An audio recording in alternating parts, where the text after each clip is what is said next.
but I just can't stand it. I just cannot understand how an individual can get himself or herself in the position where you can go and break shit to get But things done. It just doesn't make sense. And like you look, said, it comes from um, it comes from learning and the teachings at home. And Mhm. because I believe a certain way, I cannot ever believe that my kids are ever going to get there because I don't believe in that. You understand?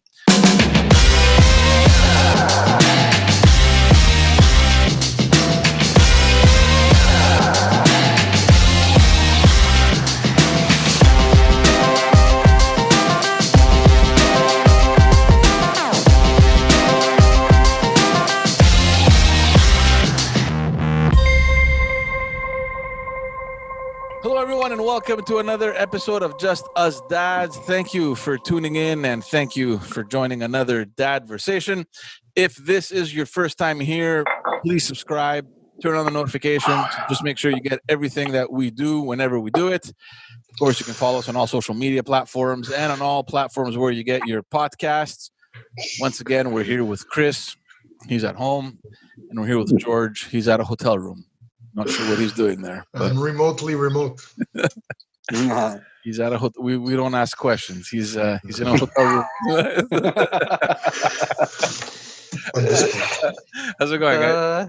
No, good, I'm good, good, man. good. Have you guys seen the chaos coming out of the U.S.? Did you see those clips of that couple? Those The guns. yeah, man.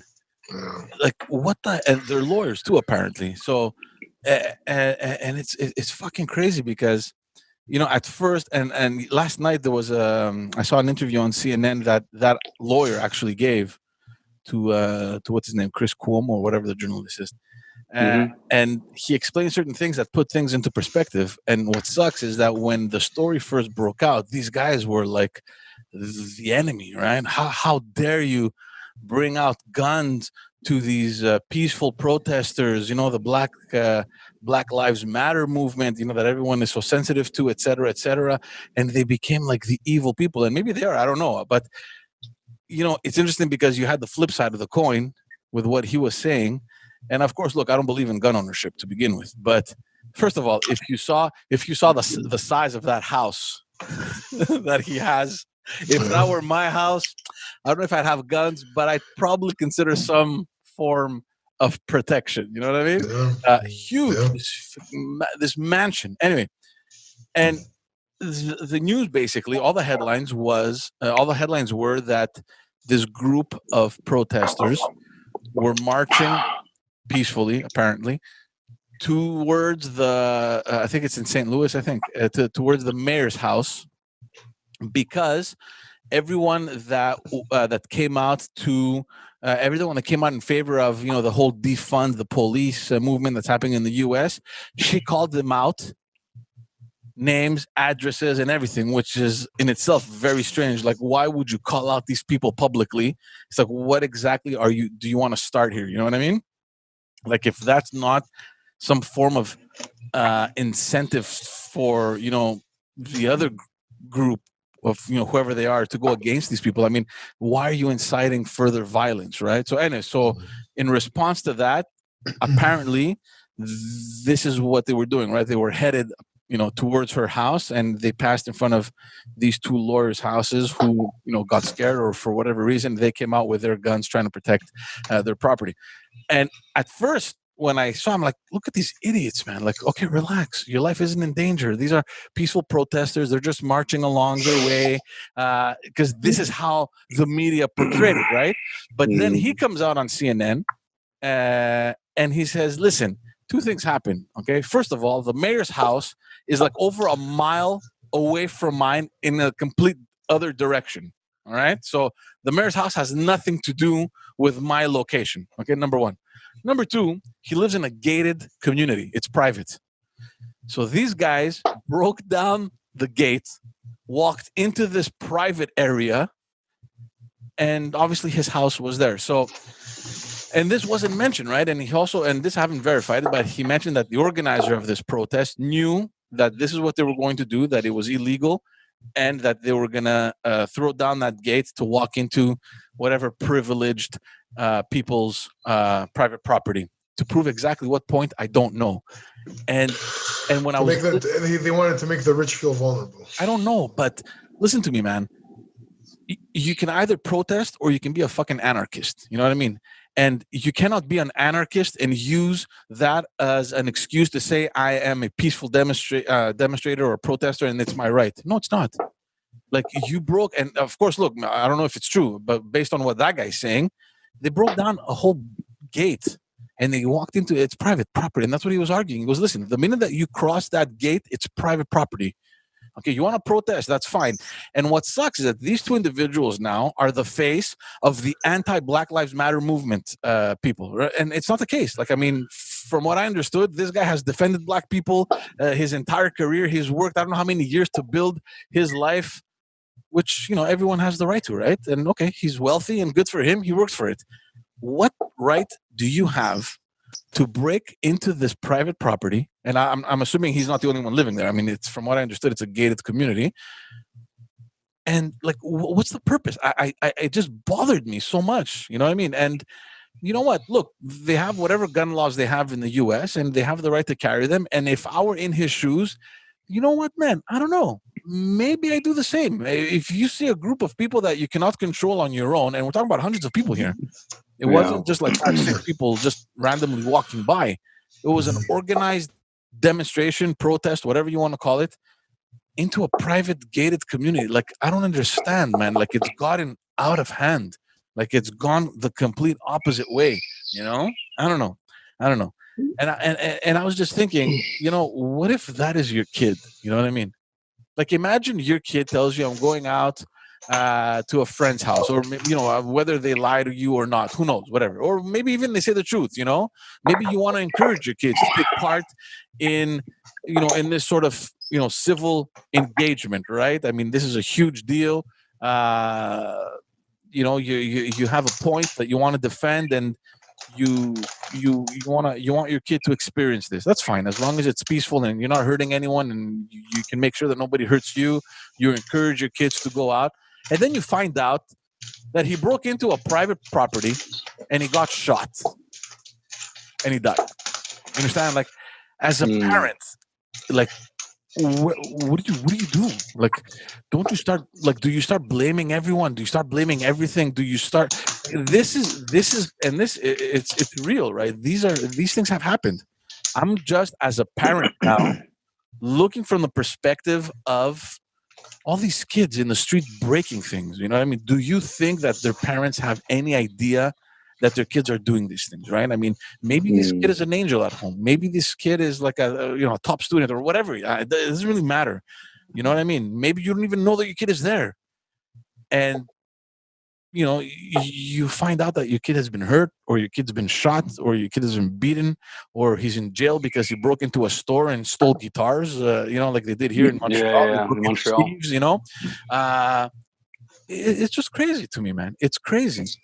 And you know, I saw a lot of these things in Greece when I used to live in Greece, because you know, obviously in Greece every second day there's something happening, and you know, there it gets really violent. And I remember at some point they had shot, I think it was a 14-year-old kid, and the parents were out against the system, right? Oh, where is the police? Where's the government? How can you do this? Blah blah blah. 15-year-old kid.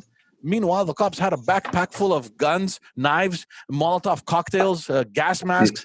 I'm sorry, man. Is your kid going to war? Well, like, what's going on over here? You know, and I don't know. Instinctively, I tend to get on the side of the parents, because maybe you have no idea what your kid is up to. But at the end of the day, something like this can end up to something, you know, that is unfortunate, right? And I don't know. I was seeing all these things unfold, and I'm like, you know, who are these kids' parents? Like, do they know what's going on right now? Do they know that their kids are marching in front of perhaps two psychopaths? Who knows? That are carrying and waving guns. Do they even know how to control these guns? Have they had the necessary training to manipulate these guns? You know, what if in a moment of stress or whatever, the guy pulls the trigger? Like, anything can happen, right? Yeah. I don't know what you guys think about this. Look, George, look, for me, this is a very, very complicated situation. I think it's not unprecedented, obviously. Things have happened in the past. you said about the gun ownership. I used to be somebody who was anti-gun, but I'm starting to believe, or at least respect more, or accept more the U.S. and the Second Amendment. And this is for these type of reasons, right? Because you're thinking if a society is all great and just, and you don't need police and you don't need justice, you don't need anything, that's utopia, and it's fine. But if you want to be real and pragmatic about a society, maybe, societies that don't have guns can protect themselves. And what I'm saying is that the Second Amendment for the U.S., it's not only self-defense. A lot of people think it's only self-defense. It's not only self-defense. It's against tyrannical government, usurpacious government. It's when things get out of control. It's for you to protect yourself. And I'm starting to see it more, and I'm defending it more, man. Yeah, but tyrannical governments, when have we had a tyrannical government in the U.S.? The basis was in case it's not about a tyrannical government in the U.S. It's because of other tyrannical governments. If 6 million Ukrainians had guns, they wouldn't be killed. If 6 million Jews had guns, they wouldn't be ashes today. Yeah, but you're also living in a country that has way more than any other country's ability to protect itself. Yeah, but look at that couple with trillions of dollars worth that of couple you just spoke about at the beginning. If they didn't have any guns to scare anybody away, it's hypothetical. Would they have marched into the house and broken in and put it to flames? We don't know. Well, what I'm saying is, I'm not saying I'm 100% for it. I'm just saying I'm starting to understand it a lot more, and it's for situations like this where it's going to come in handy. Because look, maybe there's one thing to protest, and there's one thing to riot. Yeah, exactly. The protest, I agree. I'm sure there's real problems and despair in the heart of the protest, and there's people that are doing the right thing. And I would encourage my kid to protest. Right. I wouldn't do it personally, but if it was for something that he holds dear or he thinks he's making a change, I get it. I have a different mantra in my. I don't think you can get anything by demand. You can't just ask, demand, and get. I believe in you work hard and you achieve. So it's not my personal mantra, but if he believes something at a young age where he's not developed yet, then maybe it is the way to do it. But a peaceful protest is not looting, it's not arson, it's not destroying, it's not violence. 100%. And you know what? That is not going to change anything. Yeah. And the worst is that the protest, which could have been peaceful, is fueled by confusion, misinformation, right? Mistrust, cynicism, paranoia. And you have people that cannot control their emotions that are trying to control other people's behavior. Yeah. And you know what? Defund the police. I'm not saying I have the answer. All I'm saying is that what's happening now is conversation stops, and violence is never the answer. You can go read every study out there. Yeah. You know what? You'll achieve more with a pro-peace peace protest than an anti-war protest, because you're causing resistance. Yeah, exactly. Yeah, lawlessness is not a good. Is not a good solution. It never was. It never was. In any given situation, the best approach is de-escalation, always.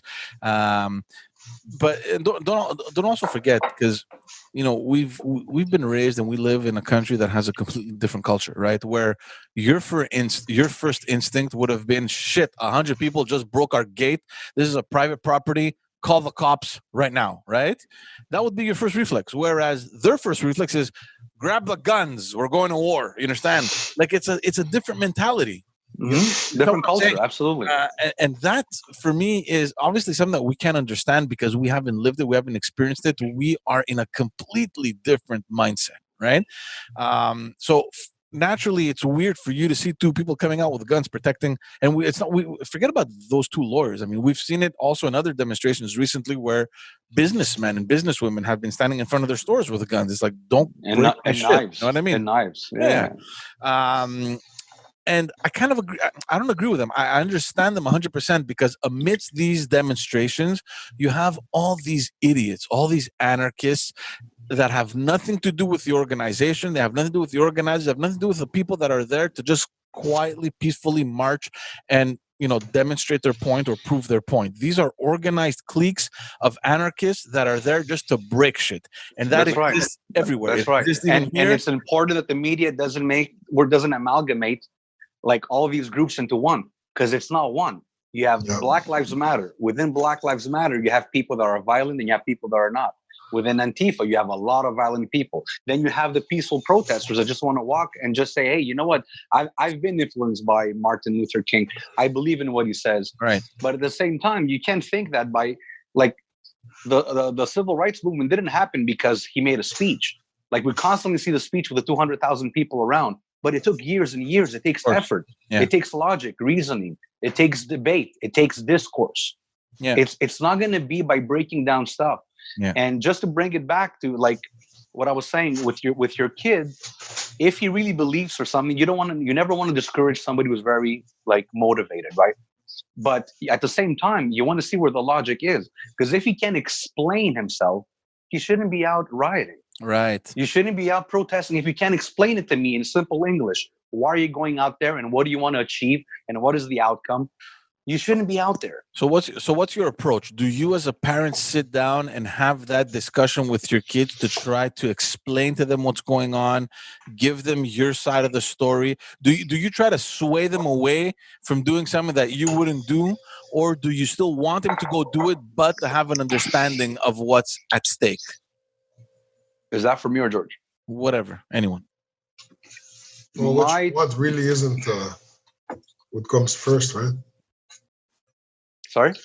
You want to diffuse it. It's not going to be based on what you want as a parent. Well, look, assuming of course that your kid is going to a peaceful march, okay? Let's just start from there, okay?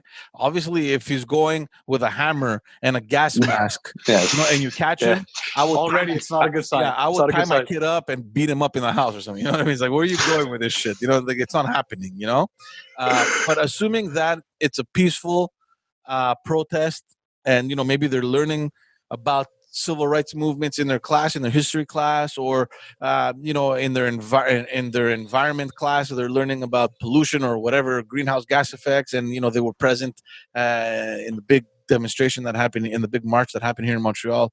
When was it? Earlier this year or last year? What do you do? Do you sit down and tell your kid, listen, man, what's going on? You want to go to this demonstration? What do you know? What do you know about Black Lives Movement? Have you, do you have that conversation to understand where he or she really stands and why they feel like they want to be engaged in this movement? Or do you just ignore it and say, you know what, just go, don't worry, you'll learn? What's your take? What's your stance? I think with all this stuff going on today, logic is not going to win this one, because I don't believe that the people that are doing or acting this way are at the level where they're actually being logical about something. They're very, very emotional. They're very, very aggravated. They're very, very upset, frustrated, vengeful, right? Vindictive. They have every negative emotion that's driving them to go do something. So I don't think the focus is on the result or the outcome. Their focus is really on the destruction. So I don't think there's much. Not everyone though. Not everyone. No, but you know what I'm saying is that, you know what? Let's all work together and figure out what racism is, and that it's a bad thing. Criticize it, condemn it altogether. I just don't want to see. You don't want people to start seeing racism where it's not, and that is pernicious thinking. You have to be very, very careful starting to attack things and starting to see it everywhere, because it's not everywhere. And obviously, we could talk about systemic and institutional racism. That's a whole other debate. But what I'm saying is that you need to have I agree, you need to have the conversation. And trying to tackle a world problem like racism is not going to happen by breaking down stuff. It isn't. Like, I could almost promise that. It doesn't work like that. Because who are you protesting against? Who are you writing against? A big government. Yeah. You know what I mean? So in my personal, the way I see it personally, it's, you try and see with your kid, like, what does he know about this? How does he think? But my mentality is, obviously, if you don't like something, you try to change it. Okay? And if you really don't like something, you really try to change it. But after a while, if you can't change it, you got to change the way you think about it. You got to change the way you're thinking, and that will bring you other ideas to tackle the problem different. But what if the way that you've been thinking has been the right way? You understand? Like, put yourself, and it's very difficult for us to understand that, right? What do you mean? I'll tell you. I had my other podcast, community leader. He's a Black kid, very much engaged, and I wanted to understand their perspective. And you have to understand, like, even though it's difficult to put ourselves in their shoes, the shit that they've dealt with, or that their families or that their ancestors have dealt with, and obviously was much more pronounced in, back in, in the early 900s, or late Previous 19th century, generations, yeah. previous generation. I get that, but it's just something that they are continuously faced with, and at some point it's like the last drop just spills out, right? And you're like, look, man, enough is enough. When are we going to understand that we should no longer be there as a society, right? So I understand the frustration, I understand the movement, but what I'm trying to get at from what you said, that look, if you can't do enough to change, then change the way you think. But where have they gone wrong? Like, where have what I'm saying? let's say, for example, the black community. Where have they gone wrong? Like, no, but look, that's a big debate. It's for another episode. But what I mean by you got to change the way you think about it is like all meaningful change. Of the protest. Oh, the approach. Okay. What I'm saying, all meaningful change comes from within, meaning that if everybody changed the way they thought, then maybe racism can start maybe eradicating itself. It starts from there. Mm-hmm. Nothing comes by force. And what do I mean by that? It's like you have to really start seeing facts. And I'm not saying, like I said, I understand where it's coming from, but how justified is it? Why can't we have a conversation about it? Because sometimes facts do matter. And when you start looking at facts, then maybe things, could take a different a course. But when you're just closed to discourse, conversation stops, there's not much you can do. Yeah. So you know what? I'm not saying that there's no racism. There's a lot of racism. There's personal racism, interpersonal racism, that's for sure. I personally don't believe today there's systemic or institutional racism. Maybe in the States, there is more racism on the personal level, but systemic racism, institutional racism that allows it, that doesn't punish it when it happens, that I don't buy. You're talking strictly on a legal basis. I'm talking about a legal, because there are laws preventing. That's right. Racism. There's laws that protect the systemic racism. But there is racism. Absolutely, there's racism. Of course, nobody denies that. Nobody denies the racism, but that's what I'm saying. When you start seeing it in places where it's not, it's kind of difficult to deal with the problem. But it's a very fine line, Chris. Even if on legal grounds, you can argue that there is no systemic racism, people within the system that are racist and that have been practicing, these approaches for decades upon decades, doesn't it become systemic though? No. Systemic racism is not a bunch of people in the system that are racist. I'll give you an example. There's laws against that, and nobody disagrees with that. Okay, let's say, for example, we take a fire station. Okay, where the chief, or whatever the title is, I don't know what they're called. The chief of the fire station is a white man, and he's racist. Okay, and he refuses to hire black firemen. Okay, he's a racist. Nobody fucking talks about it. Everybody kind of closes their eyes. After a while, I mean, you think that's a majority? No, it's obviously not the majority, but we're not talking about that. We're talking about the existence of these things, right? When we're talking about racism, do you think that in itself, over a prolonged period of time, it kind of becomes systemic. Yeah, but no, that's not the definition of systemic or institutional racism. Because you represent the system. You are in this example. You represent yourself, and that's a personal decision. So you're a personal racist. But when nobody ever does anything about it, Chris, when nobody actually steps up to call this guy out because of his stature, and this is just an example that we're giving, and I'm sure that it happens, right? I'm sure we've all heard George, you know what you're saying? You're saying that fraud happens, and fraud does happen. But because somebody found the loop and is frauding someone else, doesn't mean that there's systemic fraud. You have to be very, very careful how you use systemic and institutional. The difference is that when there's a fraudulent activity and you call a cop, there's going to be an investigation, right? Maybe they'll come to an end, or maybe they won't. But in this given example, like, who do you call? You call government officials, say your chief of, the fire police station is racist. He doesn't hire. Absolutely. And yet still nothing gets done. Like, and we've seen these things. We hear about them all the time. I know they exist, but this is my case. This is what I'm trying to say. You know what? It's not perfect. There's still racism, and nobody denies that. I don't think anybody can deny there's no racism. And you know what? eradicating racism is a big problem to tackle, and it ain't gonna happen. It almost feels like it's impossible, unfortunately. I'm not saying unfortunately it might be impossible, but it's not going to be solved because a couple of people went in the streets and started breaking stuff. So, but what I'm saying is that you can make a pretty cogent case that we've had a little bit of progress when it comes in the realm of racism. What do I mean? I mean, there's black politicians, there's black congressmen, congresswomen, yes. There's been a black president, there's the highest paid athletes in the US are black, artists, rappers that are black that get paid a lot of money in sports, right? You have a lot of blacks in high paying jobs and authority positions. Yeah. So somehow you cannot say that we haven't made any progress. Yeah, right. All I'm saying is when you act a certain way, you devalue the progress and you devalue real racism. And everybody wants to get together and go fight real racism. But you cannot discredit the progress. Yeah.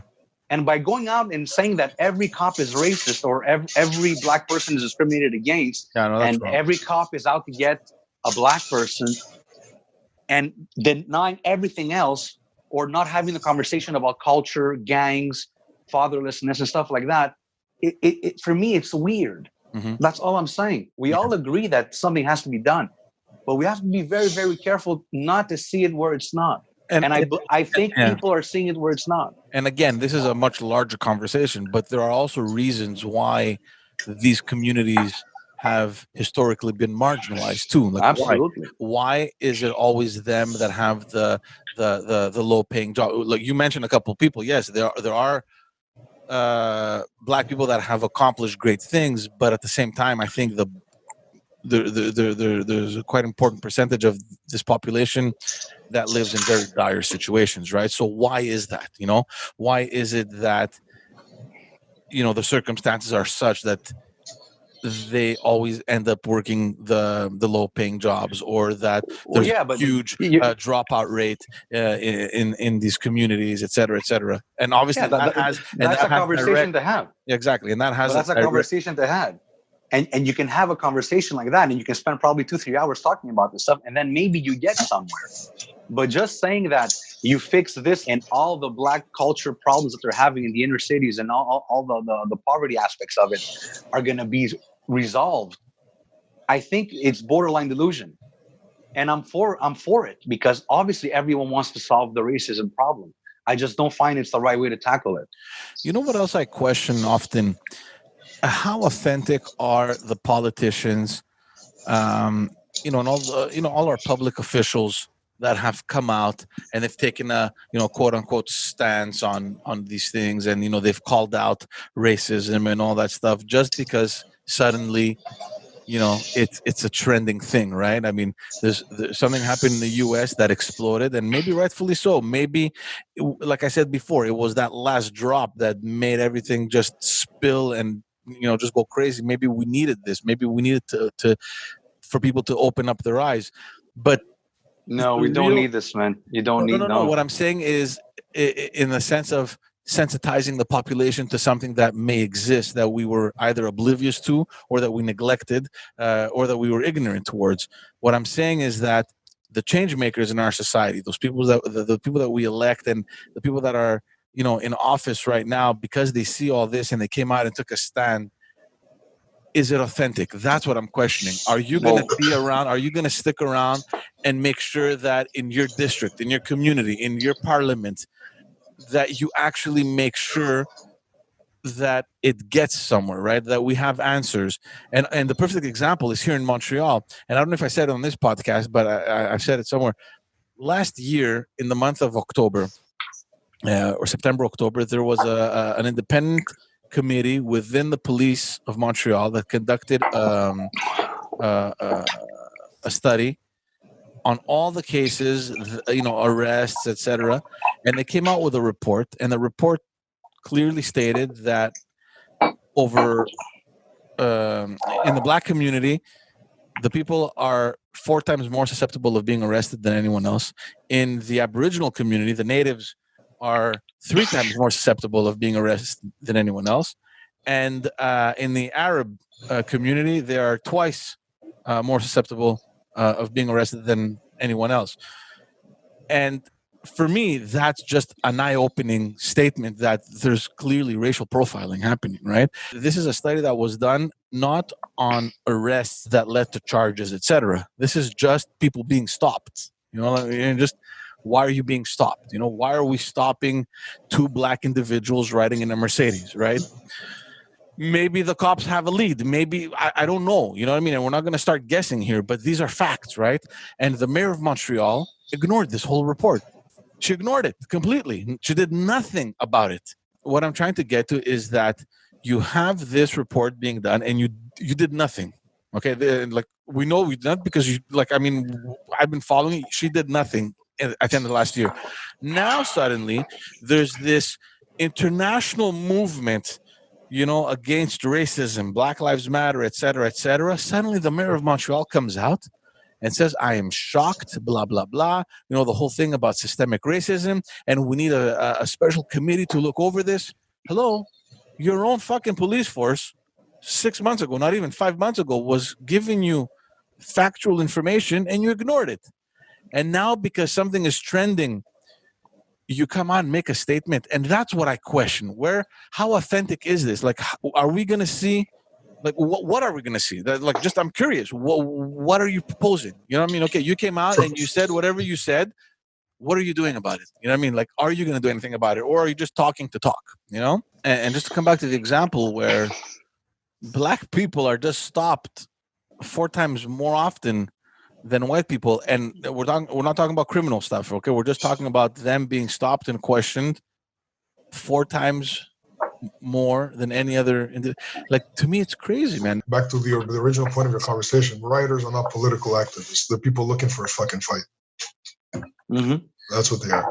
Well, look, let's. They're not representing a cause. They just want to. They want to get it out of their system. They've been looking for the fight. Here's one. I'll jump into this one. Yeah. Yeah. So wait, let's get back to what we initially started talking about, our kids. This is a dad's obviously. Your kid is an anarchist, okay? Like, it. Like, I mean, your kid starts putting up. That's a very, very big hypothetical situation. Anarchist automatically people think it has something to do with rioting and causing all this. It does. Yeah, but it's not the whole spectrum of anarchy. No, but he's one of those guys with the megaphone and calling out. He's one of those guys that I don't. That's a protest. What I want, I'd want to do to those guys because I've seen quite a few of them breaking my office. But let's say that was your child. Like, what do you do? Like, one of those kids that you kind of see in the news, and they take a stand and they express themselves. Like, you turn on the news and you have. A 20, 30-year-old, well, 30, you can't really tell them much, but let's say like those 18-year-olds, 16, 17, 18-year-old, CGIP, high school. It goes back to George. It's what we said before. If he's just going to go on television or on a university or whatever, on a platform and have an adult tantrum without saying much, then there's nothing there. If he's able to go there and actually make sense and talk about stuff and really state some facts, reason, use his logic, give a solution, say how people get together to fix the problem, then go for it. But I find if I raise the kid as an anarchist, I think I failed. Right.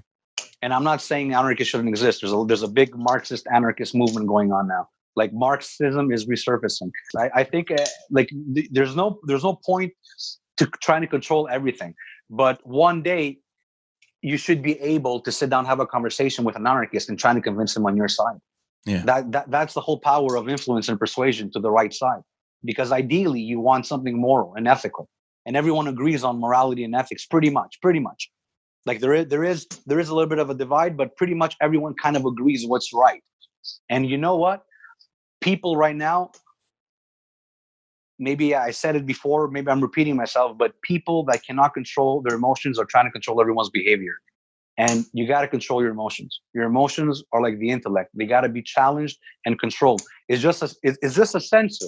It's telling you if the temperature is hot or not. It's not for you to have a tantrum, right? And that's why we have 15-year-old men, and we also have 55-year-old kids, because it's a maturity thing. For me, it's not the way to do it. And you got to be real with your kid. You got to be real with them and show them a couple of things, and show them how to think, critical thinking, ask the right questions, and you need your kid. Obviously, you want your kid to have compassion, but you have to be very, very careful. It's not only about feelings. And also try to think of how the actual cause affects you personally before you go to the forefront, and sacrifice yourself. Yeah. And Dennis, I don't know if you guys know Dennis Prager. Dennis Prager said it best. He's like, in the whole world, there's 3-4 people that care about how you feel. Your parents, maybe your sister, your brother. 3-4 people care how you feel. The rest of the world cares how you behave and what your actions are. That's what you need to control. Right? So, you know what? Like I said, there's real problems and despair in the heart of these protests, but there's no reason for them to be fueled into riots. And that's where I draw the line. I'm for protesting. I encourage it. I think it's good. But as long as the protest forces conversation, forces discord, not shuts it down, because the riots shut it down. Yeah, I don't think anyone would disagree with that. But the question is, what happens when your kid crosses that line? You said, Chris, that you would feel that you failed as a parent, but what's next, right? Like, look, I'm taking. I'm preparing. Obviously, I'm putting little seeds that I think is right. I'm obviously letting him think. And if he feels that strongly about something, it's like, why do you feel like that? And I like talking. You guys know me. I like having conversation. I like debate. Sometimes they get heated, but I'm somebody that really believes that an advanced society or a civilized society deals with issues with conversation. Yeah. That's how we get ahead. And that's what I meant by meaningful change comes from within. It's like, you try to be a better person. You do what you got to do. You don't do the bullying, but at the same time, you learn how to deal with the bullying. You don't be a racist, but learn how to deal with racism. It's about growing. That's what's the most important, because things will happen to you. Things will happen around you. That's inevitable. But how to deal with the situations and how to be smart about it. And now you're going to say, Chris, you're kind of living in a utopia. But if everyone did that right, if you have a bunch of people that are doing things right, eventually you'll get rid of the bad, or at least you're going to minimize it to a lesser degree, because everyone's have bad, everyone's have good. It's just, how do you suppress the bad? Right. So you need to have the conversation with your kid. What do you think? What do you believe? What do you believe? Why do you believe that? And it's okay. You don't have to. I'm not the kind of parent that believes that you should indoctrinate your kid with your thoughts, because you have wrong thoughts. You have probably wrong filters. And the way you think and the way your mindset is today is a product of what you lived and you experienced. So you cannot just project your thoughts and your ideas into a kid that's going to grow and be an adult 30 years down the line, right? It's going to be a different world.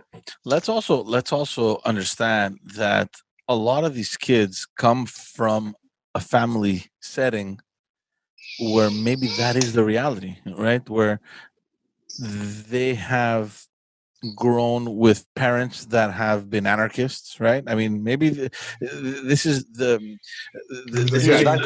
environment. This is the reality for them. That's the 55-year-old kids I'm talking about. No, but you have these people. I mean, we're not, anarchists. They're not only 16, 17, 18-year-old kids that don't understand what real life is. I've seen older people do stupid things. That's what I mean. And that's a 55-year-old looking kid at them. Yeah, they have kids that are looking at them, and they believe that that's what's right.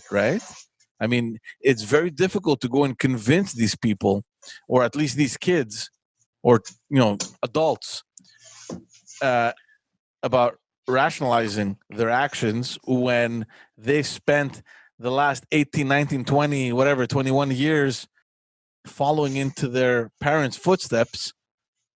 And those footsteps have been exactly what that kid is doing now, right?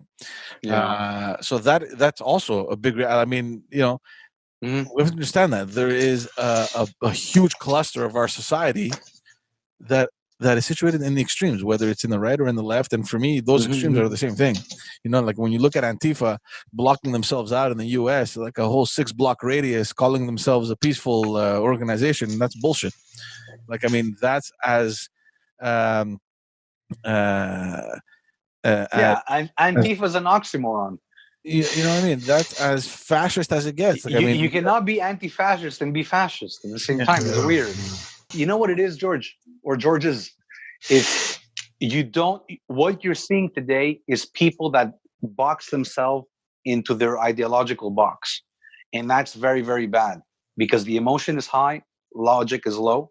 So when emotion is high, the certainty is high. So these are people that are very certain in their position and how they feel, and they won't sway. So that's why I said logic won't win this one, because you got to let people. It's too electric. The atmosphere is too electric still. It's not right. It has to calm down a bit, right? But what happens is the reason they don't want to have conversation is because they're so emotional, right? And they're so certainty in their ideological position that when you take them into another domain, which requires expertise or knowledge, you expose the ignorance, and then you can have a conversation. And that's what sucks. Right. That's what's bad. And then you got to figure out, well, in university, you were supposed to do that. University is not somewhere where you go indoctrinate kids. University is where all ideas have to be challenged and exposed. Yeah, but you know that's not the case. Well, you see, that's what I'm saying. So let's have a conversation about a lot of things. It's easy to say it's racism, it's this, it's Islamophobia, it's bigotry, it's look, all these words are just flying now. It's like, whoa, do we understand them? Yeah. And I've seen that because you were in a science field where everything is factual, right? Like, I mean, you have to learn 1 + 1 = 2. I was in an arts field, I mean, I studied politics. So I was amidst that crowd that is ideological. I had teachers, academia that also played into these things. I had teachers that were complete leftists, and I had teachers that were, complete on the right. And it reflected in the way that they led the class, right? Absolutely.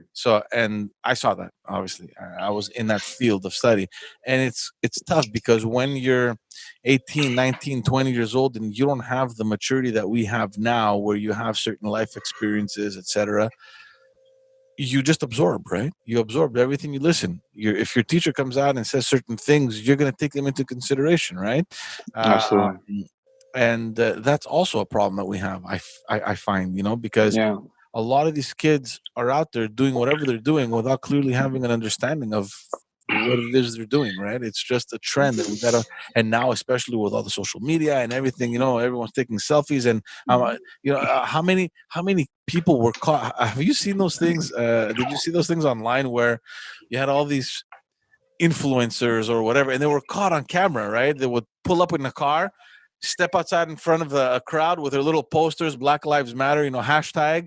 They would snap a couple pictures and run back in the car and fuck off. You know what I mean? Yeah, you see that's. But like it's got into that. It's like, what do we have to come up with a term for these people? Is it, like Snapchat warriors? Yeah. Well, look, it's George. It's what it is, man. We have to make the difference between TikTok warriors. Yeah. Yeah. We have to make the difference between subjective opinion and objective fact. Yeah. Opinion is subjective, meaning everyone's opinion is to be heard, and there might be a point. But there's certain things that everyone kind of agrees. And when you start denigrating science, when you start discrediting factual things, now I'm going back to this because it's important. You can't have conversation. Yeah. And the second conversation, and that's why I'm going back to the States now with their First Amendment, right? Freedom of speech. While they're trying to protect the freedom of speech, Canada, on the other hand, is voting in speech hate laws. Yeah. So we have to be very careful because you know what? I may disagree with you on everything. Well, hypothetically, I don't, but you know what I mean?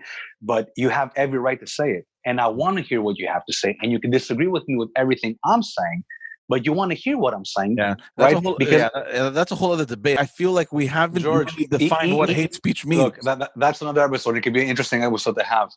But you know what? I'm with the Americans on this one. I'll tell you why. hate speech doesn't exist because it's not that it doesn't exist. It does exist, but you want to know about it. If somebody is out there uttering hate speech, you want to know who the bad guy is. You want to know what the crazy is thinking. So once you get rid of that, then it's silence. And you know what? Silence doesn't give you clues. Things. It brews violence. Exactly. So from that aspect, you kind of want to hear it. And it's you know what? It's not only that. You don't even know who not to support in that context because you don't know how they feel. Absolutely. So I mean, at least if you know where he stands, you're like, fuck it, I'm not going to buy this motherfucker's product. You know? Yeah. I'm not going to go to his store. I'm not going to go to his community thing. I'm not going to, I'm not going to support his things. Like that guy in the U.S. Where was he? In Colorado, where a gay couple was getting married, and they went in to ask for the guy to make them a cake, and he refused. I know the story. And they called it a hate crime. It's not.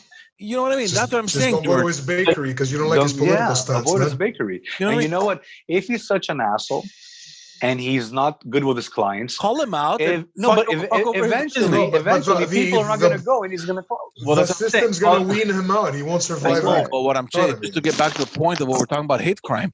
Is it really a hate crime for somebody not wanting to make your cake? Okay, he's an idiot. That's what he is. He's a dumb idiot that has no respect for individual rights and freedoms. That's what that is. And him not wanting to make his cake is his dumb decision. It does. I just feel like we have to be very careful. He has the right to be wrong. Of course, absolutely, of course. To charge him a crime for being wrong in his views, of course, because George, that's what we're doing here in Canada. That's what Chris is saying. I know. Slippery slope, man. Slippery slope. We shouldn't be going down there. Speech laws. We have hate speech laws. So how do you define hate speech? You understand? When there's laws against the court of public opinion. That's how. For me, it's very simple. Obviously, it's a little more complicated, obviously, and it's convoluted because of what? Because of the legal system, right? Like the legal system is a heavy document or heavy documents. So you have a lot of clauses and a lot of stuff. So you can make a subject like this, you can make it this big. But for me, it's very, very simple. It's if you're not inciting direct violence, which is illegal, then everything else you can say. I agree, 100%. Even if you're wrong, even if you're ignorant. You know what? You cannot expect somebody maybe not to be ignorant. Not everyone is educated. Not everyone is not educated. Not everyone's intelligent. Not everyone is good with their words. You know what? You cannot censor it. That's all we have. Yeah, it's just, and I agree with you because here in Canada, there's so many gray zones. And you know what? We passed laws, hate speech laws, and knowing willingly that there are these gray zones that we don't know how to. And look, the best example is what's happening with Mike Ward here in Quebec. Where he did a joke about a physically and mentally disabled child, and they called it hate. Like what? You know what I mean? They called that a hate crime, or it's the Human Rights Tribunal that is suing him, and the guy's taking the spirit. So we don't even know where we stand. Yeah. And that's why I'm a proponent. We need more conversation. And why I worry with this movement is because it's shutting it down. And I believe in guys like Martin Luther King. I believe in that kind of power. I believe in the Gandhi power. I believe in the pro peace. I don't believe in the anti-war protest. You know what I mean? Even if it's for a good cause, I believe in that. But it always takes conversation. It takes persuasion. It takes conviction. It takes good arguments. You know what? I'm a true believer that all these feelings inside of a person, I mean, it all starts at the kitchen table. The family nucleus, what you're sitting down and there's a certain feeling, a certain emotion that's coming out of your parents, and you're a young kid and you're absorbing this and they're expressing it either with joy or with frustration, and you're absorbing that joy or frustration. And you know what? When it's time for you to show how you feel about it, you tend to go with what you were raised around. So if you don't talk about, hey, I don't like so-and-so for that color, or I don't like so-and-so that religion, they make me feel this way, your kid won't pick up on those negative feelings about those people that they know absolutely nothing about. Absolutely. So it's absolutely correct. Then. Yeah, and you know what? If you ever want to have a conversation that is decent, right? You have to risk offending some people, or else don't say anything. someone's going to get offended with something you're going to say. No one can say anything that will never offend anybody. And if you want to have interesting conversations, sorry, George. If you suppress that conversation too, it's going to lead to worse, man. Yeah. And obviously, I'm not saying logic is everything, because logic is limited, right? There's limitations to your logic. As a human species, we're limited to our logic. It doesn't give us all the answers. But we figure out that it's till now, 2020, thousands of years, it's kind of the best mechanism to get ideas across. Yeah. It ain't going to be taking a rock and breaking somebody's head because he doesn't agree with me. No. What you're saying is true 100%. Everything has to come from conversation and debate. If you are a victim of racism, if you experience it at school, at work, or whatever, why would you not step up and say, "Look, this is not right"? You know what I mean? You could. That's what I'm saying. And I think if there's a problem somewhere, you should always be vocal about it. I just think that if there's an issue, you have to express it. You have to be vocal about it, and you have to do whatever it takes to find whatever you feel is just, right? The important thing today is opinions are good. Free speech is good. I mean, freedom of speech is good. Conversation is good. Reason and logic is good. And violence is basically not. Yeah. You know? Nobody disagrees with that except the anarchists. And if I had a kid that was an anarchist, he'd get my foot in his ass. I can guarantee you that. So you'd fight fire with fire. Yeah, it doesn't sound good, does it? But I just can't stand it. I just cannot understand how an individual can get himself or herself in the position where you can go and break shit to get things done. It just doesn't make sense. And like you said, it comes from learning and the teachings at home. And because I believe a certain way, I cannot ever believe that my kids are ever going to get there, because I don't believe in that. You understand? Yeah. But we never know. Yeah. But that's why. We never know. Yeah. I don't know. So basically the underlying lesson is that you make sure you're always open. You're always open to hear what your kid has to say. Yeah. You ask the questions, but you listen to the answers, even if you don't like them. And you don't try to constantly like retort and rebuttal what he's saying. You just want to understand, because you're smarter, right? You know more. So you'll gauge, you'll see the actions, you'll see the behaviors, so you'll see the comments. So you sneak in little bits of information, and constantly, I'm constantly monitoring. Probably gonna click. Yeah. And don't get me wrong, I'm fine with my kid not thinking how I think. Yeah. Like, I don't want my kid to have even though I really don't have an ideology. I have a few ideologies, but I'm not really in a box, right? Yeah. But I don't want him to think exactly like how I think. I want the diversity of thought, and it's fine as long as he knows how to explain it. Yeah. Where he got it from. Why does it make sense to him? I don't want the indoctrination factor. That's what I hate. I hate when information is like inculcated by indoctrination. I hate that, because that means that you're said the filters are being made without the knowledge. And this is another conversation we can have about free will. Do we really have free will, right? Mm-hmm. It's like, are you pre-programmed? You know, how do you get your information in? Is it really like the modeling, the verbal language? What is it? But you want to monitor that. And you know what? For me, a person that could provide the world with meaningful change without hurting a fly is pretty noble. Yeah. 100%. Yeah. We can end it on that, boys. Great discussion. Yeah, great discussion, man. Guys. George is ready to pass out again. We don't have an explanation as per why he's in a hotel room, but that's not true. He's away from Montreal, working hard as every parent should. Guys, thanks again for tuning in.